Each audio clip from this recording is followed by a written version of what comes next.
SEO है क्या जी? Search engine optimization. Search engine क्या है? सबको पता है ना सर्च इंजन क्या है? गूगल। तो सर्च इंजन ऑप्टिमाइजेशन का क्या मतलब है कि भाई हम सर्च इंजन के ऊपर अपनी वेबसाइट को ऑप्टिमाइज करना चाहते हैं, मतलब कि हमारी वेबसाइट नजर आए। अब अगर कोई वेबसाइट है वो तो नजर आती है भाई, कोई भी बंदा उस वेबसाइट का नाम लिखेगा नजर तो आएगी।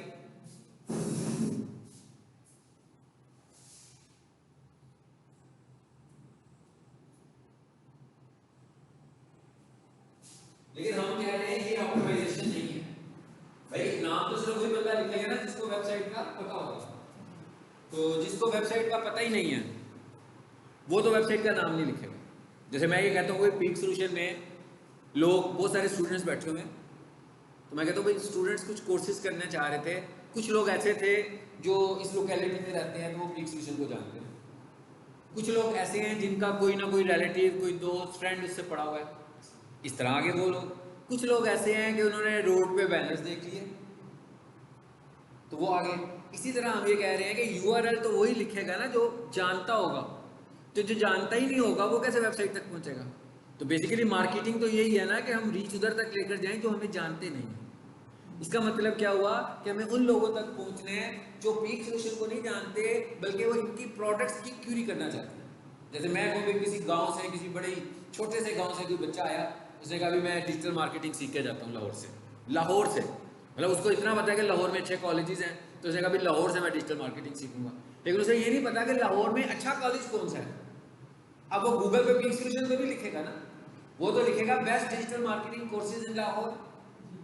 अब हम ये कह रहे हैं कि पीक सोल्यूशन ऊपर आना चाहिए। इट इज एसईओ, लगे इसको हम एसईओ कह रहे हैं कि हमारी प्रोडक्ट्स और हमारी सर्विसेज, हम जो प्रोडक्ट्स दे रहे हैं, जो चीज़ें हम बेच रहे हैं, जो हम सेल कर रहे हैं, लोग जब उन्हें सर्च करें तो हमारी वेबसाइट ऊपर आ जाए, बजाय इसके कि लोग सिर्फ हमें अपने हमारे नाम से सर्च करें। नाम से नहीं बल्कि हमारी प्रोडक्ट से, हमारी सर्विसेज से। मिसाल के तौर पर मैं कहता हूँ एक इलेक्ट्रॉनिक्स की शॉप है भाई, उसकी प्रोडक्ट, उसका नाम तो है अली इलेक्ट्रॉनिक्स। अली electronics.com लिखेंगे तो वेबसाइट आ जाएगी, ऐसी है ना। लेकिन हम ये कह रहे हैं कि अगर कोई लिखे फैन के मुतालिक, कोई बंदा वायर के मुतालिक लिखे, मतलब किसी भी उस दुकान के ऊपर पड़ी हुई किसी भी चीज़ के मुतालिक टाइप करे तो उसकी वेबसाइट नजर आए, तो इसको हम बोल रहे हैं ये एसईओ। यानी किसी की, अब जैसे मैं पीक सोल्यूशन कहूँ तो पीक सोल्यूशन की प्रोडक्ट्स क्या हैं, मतलब पीक सोल्यूशन के पास बेचने के लिए कोई फिजिकल चीज़ तो नहीं है ना, कोई दुकान तो नहीं है ये कि यहाँ पर चीज़ें बिक रही हैं। यहाँ पर बिक रहे हैं कोर्सेज, ट्रेनिंग्स, ऐसे ही है। तो इसका मतलब क्या हुआ कि पीक की प्रोडक्ट क्या है? Foundation course. पीक की प्रोडक्ट क्या है? Web development course. पीक की प्रोडक्ट क्या है? Digital marketing diploma, etcetera etcetera. तो इसका मतलब क्या हुआ कि हम ये कह रहे हैं कि जब लोग ये चीज़ें फाइंड करें तो हम नजर आए, इसके लिए हमें क्या करनी पड़ेगी? एसईओ। ये हमारा टॉपिक है। अब एसईओ किसकी हो रही है भाई? एसईओ तो हो रही है इसकी, वेबसाइट की। वेबसाइट की एसईओ हो रही है ना। इसका मतलब क्या हुआ कि जो बंदा भी एसईओ कर रहा है उसे वेबसाइट पे जाकर कुछ ऐसा करना है कि वो वेबसाइट रैंक करे, तभी रैंक करेगी ना। कुछ चेंजेस उसे वेबसाइट पे करनी है। अब अगर हम वेबसाइट की बात करें तो वेबसाइट में डिफरेंट फेजेस है ना। नंबर सबसे पहले क्या है भाई? इसका डिज़ाइन है। किसी ने इसकी वेबसाइट को बनाना है, डिज़ाइन करना है। क्लाइंट ने बताया कि ये मेरी प्रोडक्ट्स हैं, ये मेरी सर्विसेज हैं, ये मेरे एरियाज़ हैं, भाई मेरी वेबसाइट मुझे बनाकर दे दो। तो किसी ने उसे वेबसाइट बनाकर दे दी। वेबसाइट बनाने से तो वेबसाइट रैंक नहीं करेगी ना। फिर जो दूसरा फेज आएगा ना उसमें हम एसईओ की बात करेंगे। हम कहेंगे भाई इसकी मार्केटिंग भी तो होनी चाहिए कि कोई भी बंदा गूगल पे सर्चिंग करे तो इनकी वेबसाइट आ जाए। इट इज मार्केटिंग, ये मार्केटिंग है। ये एसईओ ने आपकी मार्केटिंग करनी है, उस वेबसाइट को रैंक करवा रहा है। लेकिन अब मैं ये कह रहा हूँ कि भाई मैं तो एसईओ एक्सपर्ट हूँ, मैंने वेबसाइट खोली abc.com, मुझे लगा भाई इसमें तो बहुत कुछ चेंज होने वाला है। चेंज कैसा होने वाला है? डिजाइन लेवल पर नहीं, मार्केटिंग लेवल पर चेंज। कि भाई ये वेबसाइट ऊपर क्यों नहीं आ रही है, क्या रीजन है? उन रीजंस को मैं रिजॉल्व करूंगा। वही रीजंस एसईओ है। जिसका मतलब ये हुआ कि जो एसईओ वाला बंदा है उसे भी थोड़ी सी इंटरेक्शन तो वेबसाइट की होनी चाहिए ना। मतलब वेब डेवलपर तो नहीं है एसईओ का बंदा, लेकिन अगर वो वेबसाइट में काम ही नहीं कर सकता तो कैसे करेगा? यानी उसे वेबसाइट में मैनिपुलेट करना आना चाहिए। तो इसलिए एसईओ में ना हमारे जो मॉड्यूल्स हैं वो कहाँ से शुरू होते हैं? वेबसाइट एडिट, क्योंकि एडिट ही तो करना है हमने वेबसाइट को जाकर, तो जब तक हमें वेबसाइट एडिट करनी नहीं आती है हम तो नहीं कर पाएंगे। सो एक तो हमने वेबसाइट एडिटिंग सीखनी है, और उसके बाद जब हम फुल कंट्रोल में आ जाएंगे तो फिर हम क्या करेंगे? एसईओ। और एसईओ के अंदर हमारे पास आ जाती है, एक को हम बोलते हैं ऑन साइट एसईओ, एक को हम बोलते हैं टेक्निकल एसईओ, और एक को हम बोलते हैं ऑफ साइट या लिंक बिल्डिंग। ठीक है, अभी हमारा काम क्या है, यानी ये भी तीन हिस्सों पे मुश्तमिल है। तो हम बात कहाँ से शुरू करनी है? ऑन साइट से नहीं करनी, कहाँ से शुरू करनी है? यहाँ से शुरू करनी है। वेबसाइट क्या है भाई? वेबसाइट कैसे बनी होती है? वेबसाइट कितनी तरह की होती है? और वेबसाइट की फाइलें कैसे बनती हैं, उसकी फाइल का स्ट्रक्चर क्या होता है, उसको सेव कैसे करते हैं, उसको चेंज कैसे करते हैं, ये सब कुछ आएगा तो ही एसईओ कर पाएंगे ना। अगर यही नहीं आएगा तो हम तो एसईओ भी नहीं कर पाएंगे। तो यानी इसका मतलब क्या हुआ, नतीजे किस पे पहुंचे भाई, कि हमारा आज का टॉपिक क्या है, यहाँ से हम लोग अपना कोर्स को स्टार्ट करें वेबसाइट एडिटिंग से। अच्छा, अब हम एक काम करते हैं, हम ऑनलाइन आते हैं, यहाँ अगर मैं लिखता हूँ jiyo.tv, एक ये वेबसाइट है भाई, मैंने जियो की वेबसाइट खोल ली।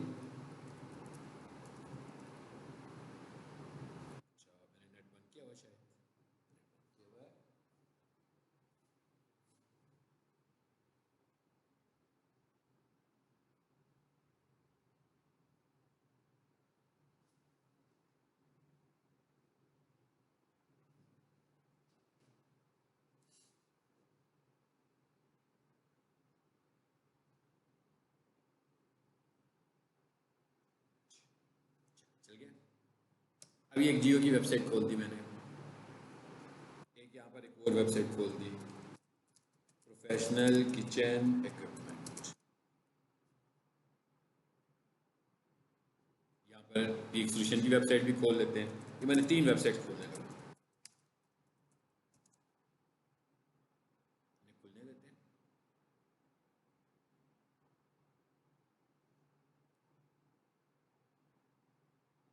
सबसे पहले ये देखते हैं कि भाई वेबसाइट डेवलपर जो है उसके पास वेबसाइट बनाने के लिए कौन से 2 मॉडल हैं, क्योंकि हमें उन मॉडल्स की अंडरस्टैंडिंग होगी तभी हम वेबसाइट में कुछ कर पाएंगे ना, चेंजेस कर पाएंगे।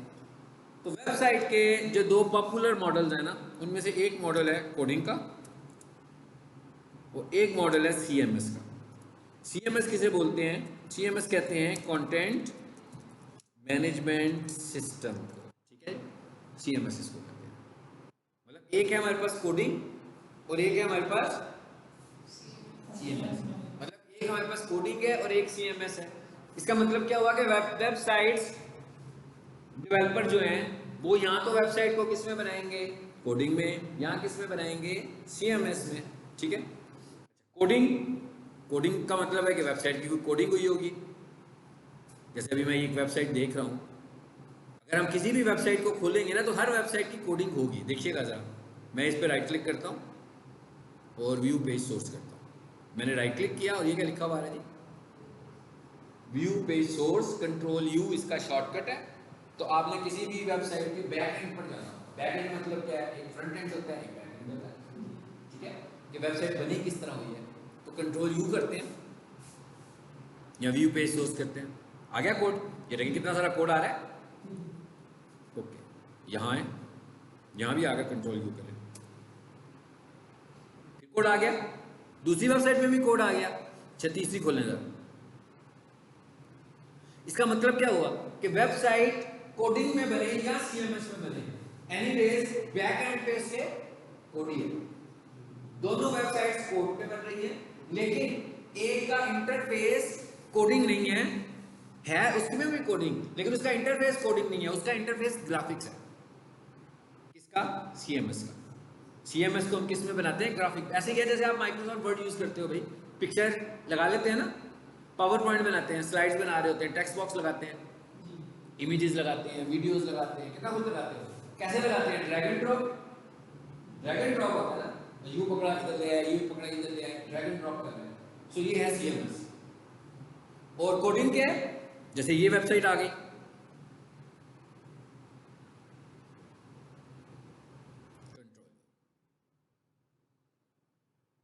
ये भी अब आप, ये मैंने दिखाया इसलिए कि आप कोई भी वेबसाइट को खोल रहे हो तो वो उसका ये कोडिंग इंटरफेस एनीवेज है, हर वेबसाइट का कोडिंग इंटरफेस है। लेकिन एक्चुअली वेबसाइट दो मॉडल्स में बन रही है, एक प्योर कोडिंग में और एक सीएमएस में। अब हमारे लिए इसकी क्या इंपॉर्टेंस है? मेरे पास जब कोई वेबसाइट आएगी कि भाई इसकी एसईओ कर दो, तो मुझे पहले आइडेंटिफाई करना होगा कि ये वेबसाइट सीएमएस है या कोडिंग वाली है, ठीक है। लेकिन अगर देखा जाए दोनों की कोडिंग ऐसे नजर आ रही है तो ये तो बड़ा डिफिकल्ट लग रहा है इसको आइडेंटिफाई करना, ठीक है। अब हम सबसे पहले तो ये देखते हैं कि हम आइडेंटिफाई कैसे करेंगे कि ये वेबसाइट कोडिंग में है कि सीएमएस में। देखिएगा मैं क्या लिख रहा हूँ, क्या लिख रहा हूँ, कॉपी शॉपी लाया करें सब लोग, हाँ ठीक है, ताकि मैं कुछ पॉइंट्स बताता हूँ ना, वैसे तो मैं रिकॉर्डिंग करता हूँ लेकिन जो बातें मैं कर रहा होता हूँ वो लिखोगे तो मेमोरी में रहेगी ना, ठीक है। तो पॉइंट्स लिखा करें, वैसे लेक्चर घर जाकर देखें। ऑनलाइन सीएमएस, एसएमएस लिख दिया मैंने, सीएमएस डिटेक्टर। भाई मैंने कहा था ना कि एक वेबसाइट सीएमएस में है, तो अगर मुझे ये पता लग गया है कि क्या ये वाली वेबसाइट जो मैं यूज कर रहा हूँ ये सीएमएस में है कि नहीं है, तो मुझे पता लग जाएगा कि ये सीएमएस में है कि कोडिंग में, ऐसी है ना। यानी अगर मुझे गूगल ये कह दे कि भाई ये सीएमएस में है, तो मुझे पता लग गया कि ये कोडिंग में नहीं है। तो हमारे पास सीएमएस डिटेक्ट करने के टूल्स हैं। आ गया, देखिए सबसे ऊपर ही आ गया सीएमएस डिटेक्टर, और नीचे भी आ रहा है व्हाट सीएमएस, आ रहा है ना, नीचे भी आ रहा है सीएमएस डिटेक्टर। कितनी सारी वेबसाइट्स आ गई हैं, तो मैं पहली पे ही क्लिक कर देता हूँ। अभी मैंने आपके सामने 3 वेबसाइट्स खोली थी, हम इन तीनों को चेक करते हैं कि भाई ये तीनों वेबसाइट्स किसमें बनी हुई है, ठीक है, सीएमएस में है कि कोडिंग में है। देखा लिखा हुआ ना, use CMS detector and find out. मिसाल के तौर पर जी मैं पहले पीक सोल्यूशन को पिक करता हूँ, इनका यूआरएल कॉपी किया और यहां लाकर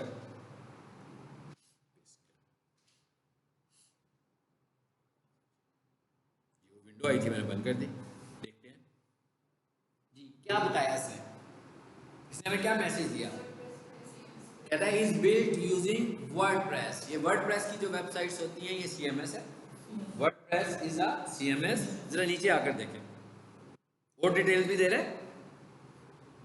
क्या कहता है, कहता है about 54% site detected using WordPress. यानी जो वर्डप्रेस वेबसाइट का कंटेंट है वो तकरीबन 54% वर्डप्रेस में बना हुआ है। लेकिन इसके अलावा कहता है ये शॉपिफाई में भी बना है, ये लारावेल में भी बना है, ये विक्स में भी बना है, ये वू कॉमर्स में भी बना है, ये दी रेस्ट में भी बना है। ये सारे के सारे क्या हैं, वर्डप्रेस सीएमएस।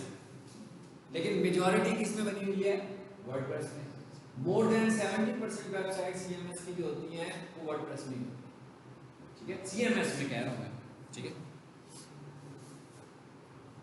अब यहां से हमें एक बात पता लगी कि ये एक टूल में नहीं बना हुआ। ऐसा फील होगा ना आपको कि नंबर ऑफ टूल्स यूज हो रहे हैं, एक टूल में ये नहीं है बल्कि बहुत सारे टूल्स में है।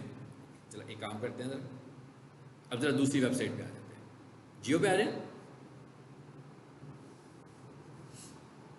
ये था जी सीएमएस डिटेक्टर, मैंने जियो लिख दिया। अब आपने नोट करना है, जब भी मैं किसी अच्छी वेबसाइट को लिखूंगा ना वो आपको सीएमएस में नहीं मिलेगी, जब भी मैं किसी बड़ी वेबसाइट को लिखूंगा वो आपको सीएमएस में नहीं मिलेगी, वो आपको इसने क्या कहा, इसमें नहीं है, यही कहा ना उसने, ठीक है। चलिए एक और बड़ी वेबसाइट देख लेते हैं, कौन सी, दराज।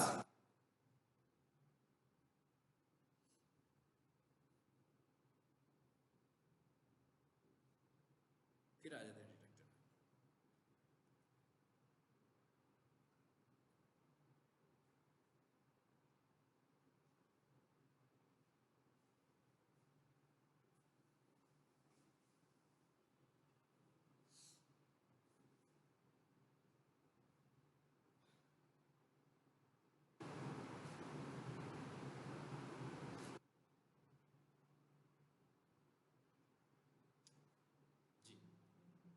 क्या कह रहा है? अभी आपको मैंने दो टॉप क्वालिटी की वेबसाइट खोल के दिखाई, इससे क्या क्या किस में बनी हुई है, कोडिंग में बनी हुई है। अब हम किसी वेबसाइट को देखेंगे तो बहुत सारी वेबसाइट वर्डप्रेस में होगी। अच्छा, वर्ड CMS या वर्डप्रेस जो है, CMS सिर्फ वर्डप्रेस नहीं है, अभी हमने देखा तो उसने इतनी सारी लिस्ट और भी दिखा दी कि ये भी सारे वर्डप्रेस हैं। सो ये एप्लीकेशंस हैं, और जब हम किसी एप्लीकेशन की बात करते हैं तो उसकी एक लिमिटेशन है कि भाई इस हद तक है, इससे आगे नहीं जाएगा, इससे आगे कस्टमाइजेशन नहीं होगी। उसमें कस्टमाइजेशन का मतलब आप अपनी मर्जी से चीज़ें उसमें ऐड इन बहुत कम कर सकते हैं, मतलब उधर उतनी ही कर सकते हैं जितनी उसकी। जैसे मैं माइक्रोसॉफ्ट वर्ड बहुत अच्छा टूल है, लेकिन क्या इसमें आप फार्मूला लगा सकते हैं? नहीं। जैसे एक्सेल में लगा सकते हैं, हम कहते हैं भाई माइक्रोसॉफ्ट एक्सेल बहुत अच्छा टूल है, तो क्या आप उसमें ग्राफिक डिजाइनिंग कर सकते हैं? नहीं। फिर हम कहते हैं भाई कोरल ड्रा, एडोब फोटोशॉप में बहुत ही जबरदस्त है, लेकिन कोरल ड्रा में जाकर क्या आप लेटर ड्राफ्ट कर सकते हैं? क्या आप सैलरी शीट बना सकते हैं? हर किसी की एक लिमिटेशन है, हर एप्लीकेशन की एक लिमिटेशन है। इसलिए हम ये कह रहे हैं कि ये कोडिंग जो है ना, ये लिमिटेशन नहीं है इसमें जो बंदा जैसी वेबसाइट बनाना चाह रहा होगा वो उस तरह की वेबसाइट बनवा सकता है हमसे, उसे कोई प्रॉब्लम नहीं है उसमें कस्टमाइजेशन हो सकती है। सो एक तो यहां से ये डिटेक्ट हुआ कि वर्ड वेबसाइट CMS है या वेबसाइट कोडिंग है, मतलब एक तो हमने ये डिटेक्ट किया, एक हमने ये भी एनालाइज किया कि भाई अच्छी वेबसाइट कौन सी है। अच्छा, हमने वेबसाइट तो बनानी नहीं है, हमने तो SEO करनी है, लेकिन एज ए SEO एक्सपर्ट अगर कोई बंदा मुझसे पूछता है कि भाई मैं वेबसाइट बनवाना चाह रहा हूँ, सो मैं CMS पर आऊँ कि मैं कोडिंग पर आऊँ, तो मैं उसे क्या रिकमेंड करता हूँ कि भाई कोडिंग की वेबसाइट बनवाओ। CMS में अभी हमने एक चीज क्रॉस कंपैरिजन किया अभी सर। अब CMS में इश्यूज क्या है? नंबर 1, कस्टमाइजेशन बहुत लिमिटेड है। कस्टमाइजेशन का क्या मतलब है कि एक क्लाइंट आता है, कहता है मेरी वेबसाइट SEO, तो वर्डप्रेस कहीं पे जाकर हैंग होगा, वो कहेगा भाई मेरे पास तो ये एक टेम्पलेट पड़ी हुई है, मैं तो आपको यही बनाकर दे सकता हूँ, इसमें ये चीज़ें लगानी है, तो इसके लिए तो मुझे अभी कुछ और भी करना पड़ेगा। फिर क्या करेगा वो, एक वर्डप्रेस से फाइल निकलेगा, दूसरे CMS में जाएगा, फिर दूसरे से फाइल निकलेगा, फिर क्या बोलते हैं, एक ब्लेंड हो जाएगा नंबर ऑफ CMS का, बहुत सारे CMS यूज करेगा। अब उसने 6 CMS यूज किए एक वेबसाइट के लिए, उन 6 में से एक काम नहीं कर रहा, वेबसाइट हैंग हो गई, ये बग्स आ गए, ठीक है। सिक्योरिटी के पॉइंट ऑफ व्यू से सबसे वीक वेबसाइट होती है। उसकी वजह क्या है कि जो ये वेबसाइट है ये छोटे छोटे एप्लीकेशंस की शक्ल में काम करती है। जैसे भी आपने देखा भी है कि नंबर ऑफ CMS और उन CMS उन एप्लीकेशंस के अपडेट्स होते हैं। भाई एक एप्लीकेशन लगा लिया, महीने के बाद, 2 महीने के बाद, 4 महीने के बाद उसकी एक अपडेट आ गई। अब अगर तो जब तक नया डेवलपर उस पर काम कर रहा है, उसको तो पता नहीं अपडेट है, क्या करना है, इसको कैसे अपडेट करना है। जो वो आम यूजर के पास चली गई वेबसाइट, डेवलपर से तो उसका काम खत्म, अब एक आम यूजर के एक्सेस में है वो वेबसाइट। अब उसको क्या पता भाई ये अपडेट आई है तो मुझे कैसे करनी है, उसने अपडेट ही नहीं की।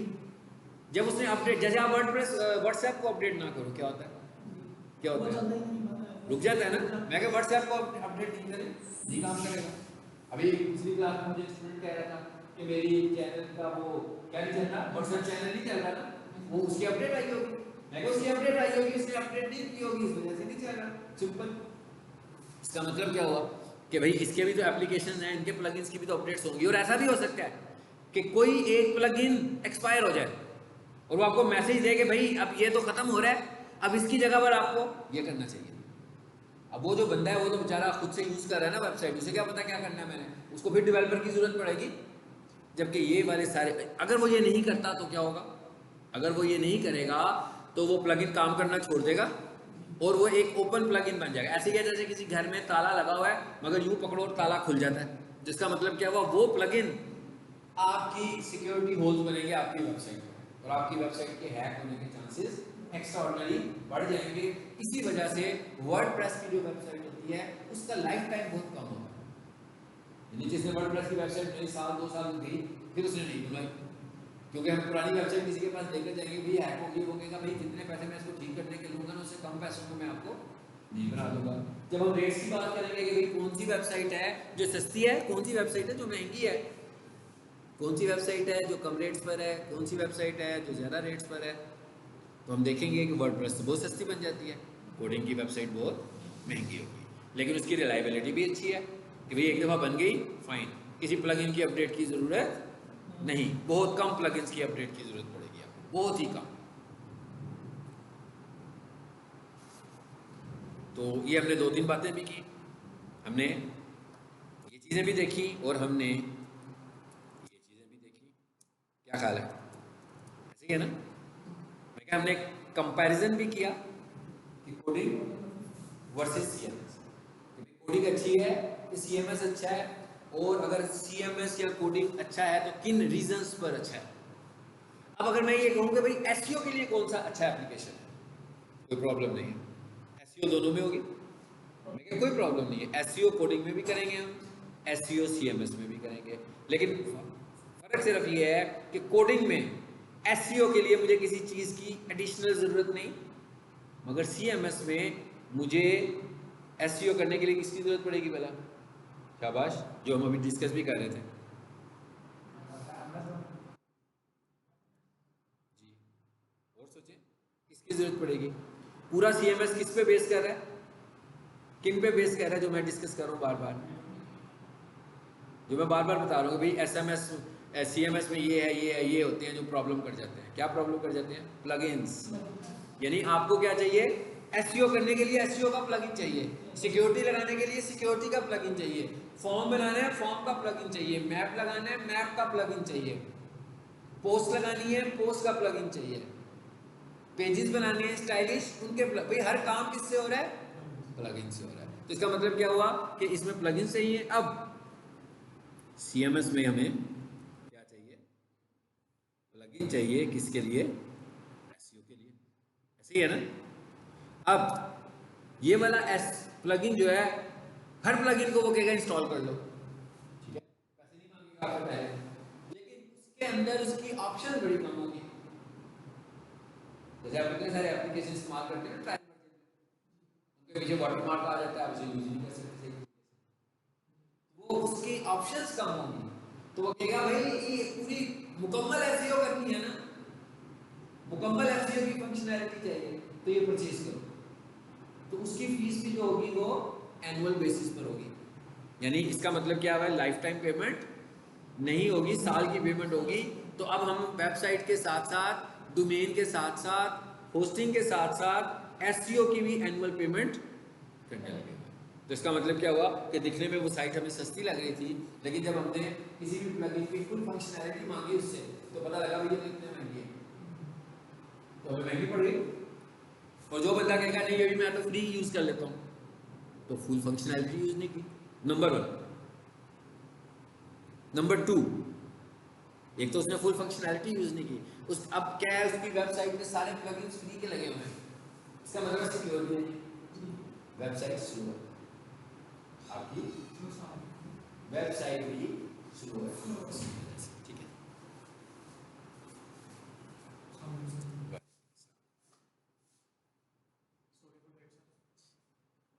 यहाँ तक समझ में आ गया बात?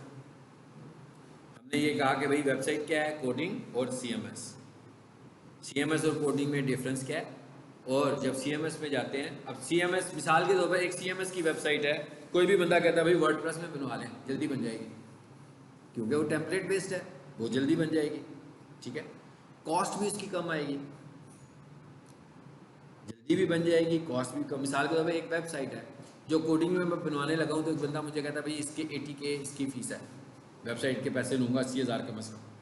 वही वाली वेबसाइट जब मैं इसमें आऊँगा तो हो सकता है कि कोई बंदा जब मैं उसे बार्गेन करूँ तो 15 से 18,000 में मुझे सीएमएस में बनाकर दे दे, इसलिए कि सीएमएस में तो उसके पास रेडी टेम्पलेट्स पड़े हुए हैं, बस कुछ चेंजेस करनी है तो उसमें वेबसाइट आपको दे देनी है, उसकी ऑनरशिप आपको दे देनी है, तो अब वो काफ़ी सस्ते रेट में बन रही है।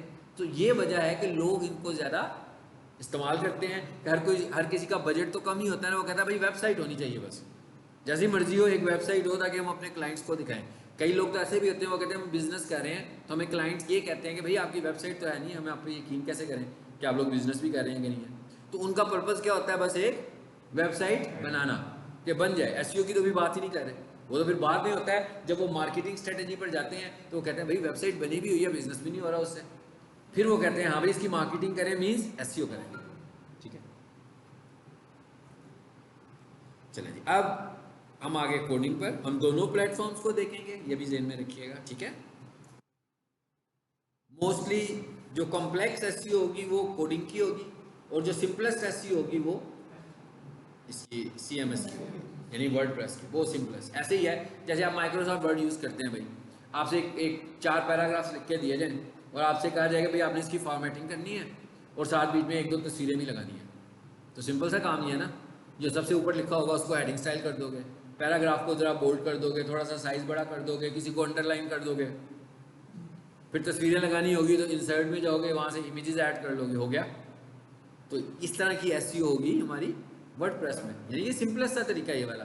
हर चीज़ ग्राफिक इंटरफेस में होगी, लेकिन जब हम कोडिंग में आएंगे तो हर चीज़ ग्राफिक इंटरफेस में नहीं है।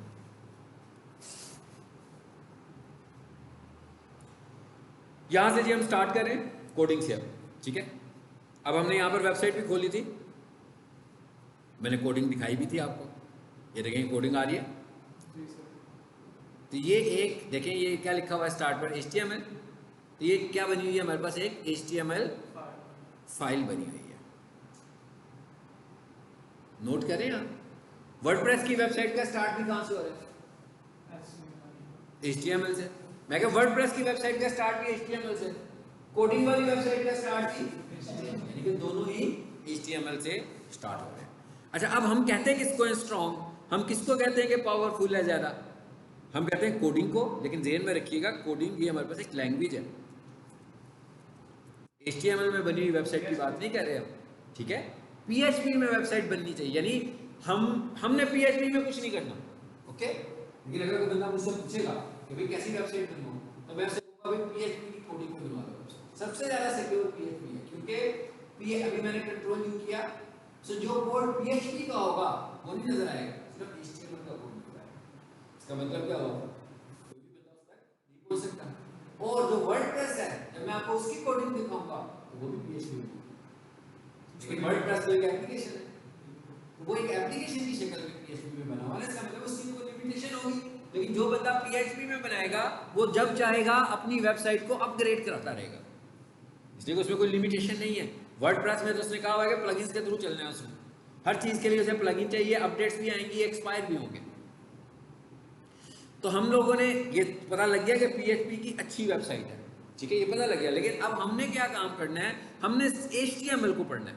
उसकी क्या वजह है, उसकी वजह ये है कि हमने जितनी भी SEO करनी है वो सारी की सारी SEO HTML टैग्स पे घूमेगी, HTML की कोडिंग पे घूमेगी, और वो बहुत थोड़ी सी चीज़ें हैं जिन्हें हमें देखना है। वो जब हमारे समझ में आ जाएंगी तो हम वहाँ जाकर वेबसाइट में चेंज करेंगे, मगर किस लेवल पर, HTML लेवल पर। सिर्फ HTML लेवल पर चेंज करेंगे तो हमारी SEO अप्लाई हो रही है, हमें PHP लेवल पे, प्रोग्रामिंग लेवल पे कुछ नहीं करना। समझ में आ गई बात क्या आपको? तो इसका मतलब ये हुआ जी कि हम स्टार्ट करने जा रहे हैं HTML से। HTML stand for hypertext markup language, ठीक है। एब्रीविएशन मैं ना भी बताऊं तो गूगल करके देख लिया करें, ठीक है, ये तो कोई इतनी मुश्किल चीज़ नहीं है। सबसे पहले हमें क्या देखना चाहिए, सबसे पहले हमें ये देखना चाहिए कि भाई इसका स्ट्रक्चर क्या होता है। एक HTML फाइल का, भाई एक फाइल बनाने जा रहे हैं ना, तो जब तक हमें उसके स्ट्रक्चर का ही नहीं पता होगा तो हमें टेक्निकली तो उसकी समझ में नहीं आएगी कि ये क्या चीज़ है। जैसे ये आपको भी मैंने दिखाया, तो इसे देखकर तो आप डर ही रहे होंगे कि भाई ये कहाँ शुरू हो गया, ये ख़त्म क्यों नहीं हो रहा है, नहीं हो रहा सारी, ये देखें नहीं ना हो रहा ख़त्म। इतने से हमारा कुछ लेना देना ही नहीं है, हमें सिर्फ इस स्ट्रक्चर को समझना है और इसके अंदर से जाकर HTML एलिमेंट्स को आइडेंटिफाई करना है जहां पर हमें SEO करनी है, बस। हमें सारे से कुछ लेना देना नहीं है, सारे से लेना देना किसके, डेवलपर का, जिसने ये वेबसाइट डिजाइन की है। जब उसका क्लाइंट उसको कहेगा भाई मुझे वेबसाइट में चेंजेस चाहिए, तो वो डेवलपर चेंजेस करेगा। जब वो क्लाइंट कहेगा कि मुझे वेबसाइट रैंक में चाहिए, हम करेंगे। डेवलपर जो काम करेगा उससे रैंकिंग नहीं होगी, हम जो काम करेंगे उसमें कोई डिजाइन नहीं होगा, बल्कि वो सारा काम गूगल फ्रेंडली होगा, ठीक है। तो इसका मतलब क्या हुआ कि ये जो कोड लिखा हुआ है, सबसे पहले तो स्ट्रक्चर को समझ लेते हैं कि HTML, मैंने क्या कहा, ये एक HTML फाइल है और इस HTML फाइल के अंदर ही जाकर बहुत सारी PHP की कोडिंग है, लैंग्वेज की कोडिंग है, उसे तो हमने देखना भी नहीं है। तो हमें ये समझ लेते हैं पहले कि भाई HTML फाइल का स्ट्रक्चर क्या होता है, एक HTML फाइल कैसे होती है। अच्छा, इसको कह रहे हैं हम हाइपर टेक्स्ट मार्कअप लैंग्वेज। तो लैंग्वेज का मतलब बिल्कुल ये नहीं है कि ये कोई प्रोग्रामिंग लैंग्वेज है, it is a formatting language. अच्छा, प्रोग्रामिंग लैंग्वेज और फॉर्मेटिंग लैंग्वेज में फर्क है। यानी ये क्या करती है, किसी भी ब्राउजर पर जाकर फॉर्मेट्स डिजाइन करने में असिस्ट करती है। और प्रोग्रामिंग लैंग्वेज क्या होती है, कोई भी काम करने के लिए प्रोग्राम बनाती है। लैंग्वेज में प्रोग्राम ही बनाते हैं ना, कि भाई ये काम करने का प्रोग्राम लिख दो, अकाउंटिंग का प्रोग्राम लिख दो, डाटा एंट्री का प्रोग्राम लिख दो। ये लैंग्वेज नहीं है, ये क्या है, फॉर्मेटिंग। मतलब क्या हुआ, इसका मतलब ये हुआ कि भाई जो सबसे ऊपर लिखा हुआ है इसे बड़ा सा कर दो, जो पैराग्राफ है उसके अंदर जो वर्ड्स लिखे हुए हैं उन्हें बोल्ड कर दो, उन्हें इटैलिक कर दो, उन्हें अंडरलाइन कर दो, उन्हें हाइपरलिंक बना दो, इमेज लगा दो। ये सब क्या है, ये पेज का डिजाइन है, ये सारा पेज का फॉर्मेट है। हमें ये समझने से, तो सबसे पहले तो हम ये समझते हैं कि एक HTML फाइल का स्ट्रक्चर क्या होता है। पहले देख रहे हैं स्ट्रक्चर, फिर इसके अंदर जाकर टाइप करेंगे। अच्छा, सबसे पहले यहां पर देखें, फिर दोबारा से जी, कैसे शुरू हो रही है फाइल, स्टार्ट हो रही है जी इस लाइन से, ऐसे ही है ना, HTML से, और उसके साथ लगा हुआ है एक लेसर देन, और जहां पर ये कंप्लीट हो रहा है वहां पर लगा हुआ है एक ग्रेटर देन। ये मैं वहां दिखाता हूँ, ये सब यहां से कंपेयर कर रहा हूं। ये लग गया लेसर देन, और यहां आकर मैंने लिख दिया जी HTML और फिर ग्रेटर देन। तो मैं ये कह सकता हूं, ये है स्टार्टिंग टैग और ये है क्लोजिंग टैग, और बीच में मैंने एक वर्ड लिख दिया। भाई मैं अगर ये ना लगाता लेस देन और ग्रेटर देन, तो HTML तो एक इंग्लिश का कैरेक्टर्स है ना, ब्राउजर पे जाकर ट्रांसलेट कैसे होता कि इसका मतलब क्या है। ये HTML टैग में लिखने से, अब इसके लिए लगाया तो मैंने लेस देन और ग्रेटर देन है, लेकिन मैं इसको कॉल कैसे कर रहा हूं, टैग। इसे हम क्या कहेंगे, टैग कहेंगे। इसको टैग में लिखा तो जैसे ये ब्राउजर पे जाएगा उसे पता लग जाएगा कि मुझे किसी खास प्रोटोकॉल में इसे ट्रांसलेट करना है। नहीं, हैशटैग को निकाल दें, हैशटैग नहीं जेल में लाना, वो और चीज़ है। वो तो हैशटैग जो है ना बेसिकली वो तो आपकी पोस्ट की रीच बढ़ाने के लिए होता है ना, वो नहीं कर रहे हैं लोग, उसका तो इससे ताल्लुक ही कुछ नहीं। ये हैशटैग नहीं है, ये है HTML है, ठीक है। आपने उस टैग के साथ इसको मिक्स नहीं करना। तो हमने क्या कहा भाई, ये स्ट्रक्चर है हमारा, यहां से आपकी फाइल शुरू हो रही है, एंटर किया मैंने और फिर दोबारा लगाया, एक स्लैश लगाया और साथ लगा दिया। अब मैंने क्या कहा, मैंने कहा भाई यहां से मेरी फाइल स्टार्ट हो रही है, यहां पे आकर मेरी फाइल बाउंड्रीज लगा दी ना कि HTML फाइल की भी ये स्टार्टिंग पॉइंट, ये एंडिंग पॉइंट है। अभी सबसे पहला मेन टैग ये वाला है हमारा। अगर आप उधर आकर देखें तो उधर भी यही होगा, चेक करें उधर ये है कि नहीं है जी।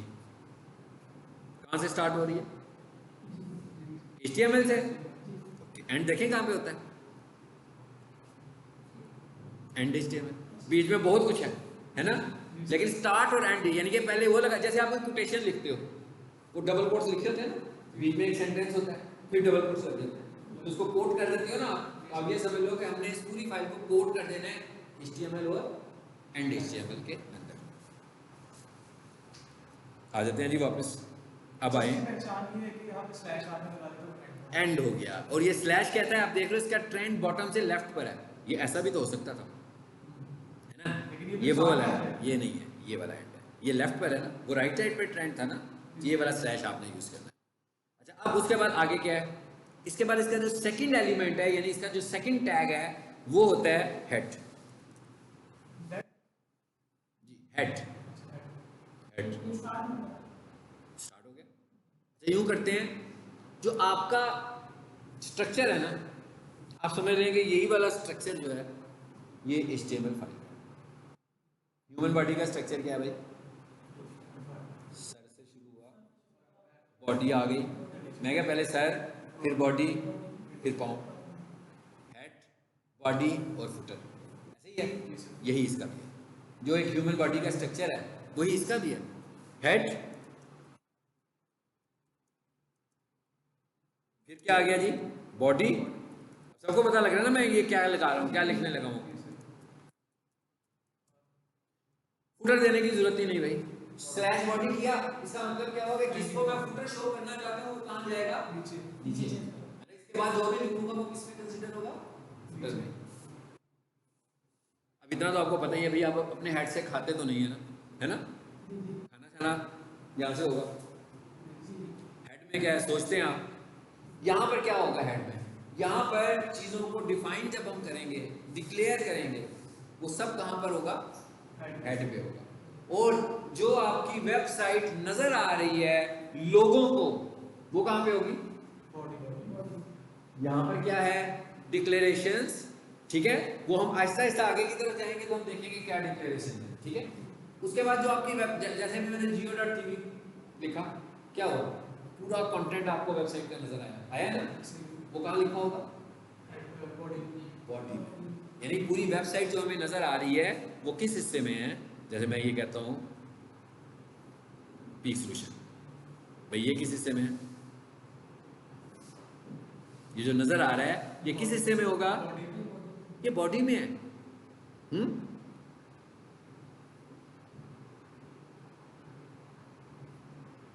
ये जियो न्यूज है, ये किस हिस्से में है, ये सब बॉडी है।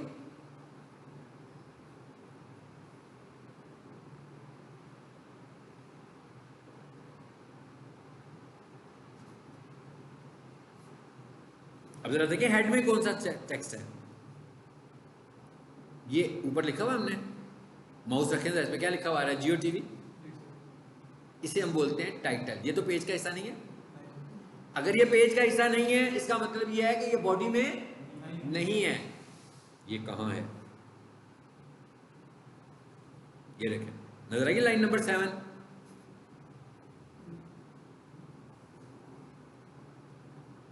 क्या लिखा हुआ आ रहा है, वही लिखा हुआ आ रहा है जो मैंने भी आपको दिखाया है।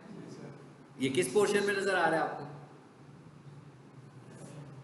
किस पोर्शन में नजर आ रहा है, हेड में नजर आ रहा है आपको ये। लेकिन ये वाला जो हिस्सा है ये वेबसाइट में प्रिंट तो नहीं हुआ, ये कहां पे नजर आ रहा है, टैब के ऊपर नजर आ रहा था, ब्राउजर टैब जो था उस पे नजर आ रहा है, और इसे हम बोलते हैं टाइटल। ये टाइटल है, और ये रैंक करवाने में भी इसी का ही रोल है। इसको देखने की बजाय आप इसको देखें, प्रोफेशनल किचन वाले को, जरा इसका टाइटल पढ़ेगा, क्या लिखा हुआ है, बेस्ट प्रोफेशनल किचन इक्विपमेंट इन पाकिस्तान। हाँ जी, कहाँ लिखा हुआ है, ये टाइटल के पीछे लिखा हुआ लिखा है ना टाइटल। अब एक काम करें जरा, यहाँ है, यहाँ लिखते हैं। कोई बंदा आता है और वो सर्च करता है प्रोफेशनल किचन इक्विपमेंट। अब आप मुझे बताएं कि जो सर्चिंग में रिजल्ट्स आए हैं ये कहां से आया, टाइटल में से पिक किया। तो अब आपको इंपॉर्टेंस का पता लग गया टाइटल की, कि भाई ये जो एसईओ हो रही है उसका जो मेजॉरिटी पार्ट है वो कहां से निकल रहा है, उस टाइटल में से निकल रहा है। इसका मतलब ये होगा कि बड़ी वर्थ है हमारे लिए इस टाइटल की, ठीक है। और ये टाइटल कहां पे है, हेड में है। ये इमेज जो है ये बॉडी से आ रहा है, ये टेक्स्ट जो है ये भी हो सकता है बॉडी से आ रहा है, मगर ये टाइटल आ रहा है ये बॉडी में से नहीं आ रहा। ये कहां से निकाला है उसने, ये ऊपर से पकड़ा उसने, यहां से, ये देखें, यही लिखा हुआ ना, बेस्ट प्रोफेशनल किचन इक्विपमेंट इन पाकिस्तान। समझ में आ गई बात की, स्ट्रक्चर भी समझ में आ गया। अभी हमने आज कुछ नहीं किया, आज हम इतना ही रखेंगे। अभी हमने आज कुछ नहीं किया, आज हमने क्या समझा, जो एक HTML फाइल का डिजाइन, कि एक HTML फाइल कैसे होती है। अब हम क्या करेंगे, हमें कुछ काम सीखना है इस हिस्से में और कुछ काम सीखना है इस हिस्से में। इसका मतलब क्या हुआ, अभी तो हम लोग क्योंकि बेसिक लेवल पर हैं तो ये चीज़ें सीखेंगे, लेकिन एज ए SEO एक्सपर्ट आपको ये फाइलें ऐसे नहीं बनानी, मतलब आपको HTML फाइल क्रिएट भी नहीं करनी as a SEO expert. As a SEO expert क्या होगा, चेंज करनी है ना आपने। यानी मिसाल के तौर पर उसने गलत टाइटल लिखा हुआ है तो हम उसकी कीवर्ड सर्च करेंगे और उसके टाइटल को वहाँ पे लिख करेंगे। उसने बॉडी में अपने कीवर्ड्स को इस्तेमाल नहीं किया हुआ या गलत फॉर्मेट्स यूज़ किए हुए तो हम उसके फॉर्मेट्स को ठीक करेंगे। लेकिन ये सब कुछ करने के लिए हमें उन टैग्स को अंडरस्टैंड करना है ना सबसे पहले तो, इसलिए हम HTML फाइल बना रहे हैं। एक्चुअली मेरे पास जब वेबसाइट SEO के लिए आती है तो मैं किसी की HTML फाइलें नहीं बनाता। मैं क्या करता हूँ जी, मैं क्या करता हूँ, मैंने कहा मैं HTML फाइलें नहीं बनाता, उस फाइल के अंदर से आप मैं उस फाइल में चेंजेस करता हूँ। मैं देखता हूँ उसका टाइटल ठीक लिखा हुआ है, मैं देखता हूँ उसका हेडिंग स्टाइल ठीक लिखा हुआ है, मैं देखता हूँ उसके पैराग्राफ में कीवर्ड्स मौजूद हैं और उस पैराग्राफ की फॉर्मेटिंग वैसी है जैसी गूगल कहता है, मैं देखता हूँ उस पे हाइपरलिंक्स लगे हुए हैं, मैं देखता हूँ उसके इमेजेस ऑप्टिमाइज्ड हैं कि नहीं है। यही सब कुछ हमने एसईओ में पहले HTML को समझना है। जितनी चीजें मैंने बोली हैं इतनी ही चीजों को हमें समझना है, जितनी चीजें मैंने बोली। मैंने कहा क्या बोला मैंने कहा भाई मैं टाइटल देखता हूँ ठीक है कि नहीं ठीक है, नहीं होता तो मैं ठीक कर देता हूँ। मैं वेबसाइट की बॉडी में जाकर देखता हूँ हेडिंग स्टाइल्स का प्रॉपर इस्तेमाल हुआ है कि नहीं हुआ। मैं देखता हूँ पैराग्राफ छोटे लिखे हुए हैं कि नहीं लिखे हुए, पैराग्राफ के अंदर कीवर्ड्स हैं, उन कीवर्ड्स को क्या बोल्ड और स्ट्रॉन्ग लगा हुआ है कि नहीं लगा हुआ, हाइपरलिंक्स बने हुए हैं कि नहीं बने हुए, इमेजेस ऑप्टिमाइज हुए हैं कि नहीं हुए हुए, इमेज के साइज छोटे किए हुए हैं कि नहीं किए हुए, उनके नाम ठीक रखे हुए हैं, ठीक नहीं रखे हुए तो मैं ठीक करूंगा। ये मैंने आपको मुख्तसर सा एक समराइज करके बताया कि हम लोगों ने HTML में क्या चीजें अंडरस्टैंड करनी है। हमने HTML में ये चीजें अंडरस्टैंड कर दी। आज हमने क्या अंडरस्टैंड किया कि भाई क्योंकि हमने HTML फाइल को समझना है तो सबसे पहले तो हमें HTML फाइल का स्ट्रक्चर पता होना चाहिए कि जब भी हम किसी भी HTML फाइल को खोलेंगे तो उसका स्ट्रक्चर यही होगा कि भाई स्टार्ट क्या होगा HTML, एंड क्या होगा एंड HTML। अब इसको बोलेंगे स्लैश लिखने के साथ हम पढ़ेंगे एंड HTML, इसे हम कहेंगे स्टार्ट हेड, इसे हम बोलेंगे एंड हेड, इसे हम बोलेंगे स्टार्ट बॉडी, इसे हम बोलेंगे एंड बॉडी। ठीक है, तो ये हमने आज स्ट्रक्चर समझा। ठीक है, बेसिक टैग्स हैं ये। इसका मतलब क्या हुआ, अब जो काम मुझे हेड में करना है, अब आप देख रहे हैं इस वेबसाइट में कितने सारे काम हैं जो हेड में हुए हैं, देख लें। ये देखिए यहाँ से हेड शुरू हुआ ना, यहाँ से हेड शुरू, नीचे जाई जा रहा है, लेकिन ये सारा हमसे रिलेट नहीं कर रहा। हमने वो चीजें देखी हैं जो हमसे रिलेट करेंगी। हमसे रिलेट करने का मतलब गूगल से रिलेट करेंगी कि गूगल में रैंक करवाने के लिए किन आइटम्स की जरूरत है। वो चीजें हम देखेंगे कि हमें हेड में क्या लेकर आनी है। उनमें से एक तो आपको पता लग गया कि एक चीज तो टाइटल ही होगा, फिर कुछ मेटाज होंगे, मेटा के बाद एक फेविकॉन होगा, हम फेविकॉन को भी समझेंगे। देखिए ये फेविकॉन भी आ रहा है। ये जो चीजें एसईओ से रिलेट करती हैं हम उनको फिल्टर करेंगे ताकि आपके पास जब वेबसाइट आएगा इन चीजों की चेकलिस्ट एक बनी होगी। जब आप उससे सीख लोगे चेकलिस्ट बनी होगी, भाई हेड में जाकर मुझे टाइटल चेक करना है, हेड में जाकर मुझे मेटास चेक करनी है, हेड में जाकर मुझे फेविकॉन चेक करना है, ऐसे ही है ना। हेड में जाकर मुझे ये चीज चेक करनी है, तो अब एक एक करके चीजें चेक करके ठीक करते जाओगे। ये चीजें हमें सीखनी है एज ए HTML एडिटर।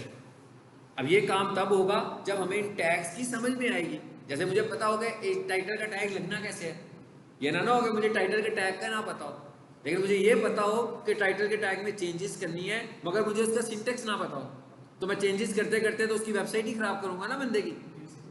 तो मुझे ये सिंटेक्सिस अंडरस्टैंड करनी है और इसके लिए हम कुछ बेसिक फाइलें बनाएंगे ताकि हमारी प्रैक्टिस हो। उसके बाद मैं आपको एक वेबसाइट दूंगा खुद से, आप उसको चेंज करोगे और हम उसके ऊपर एसईओ करेंगे। सही, तो ये था जी हमारा एक इंट्रो। इंशाल्लाह नेक्स्ट क्लास में हम यहाँ से आगे जाएंगे।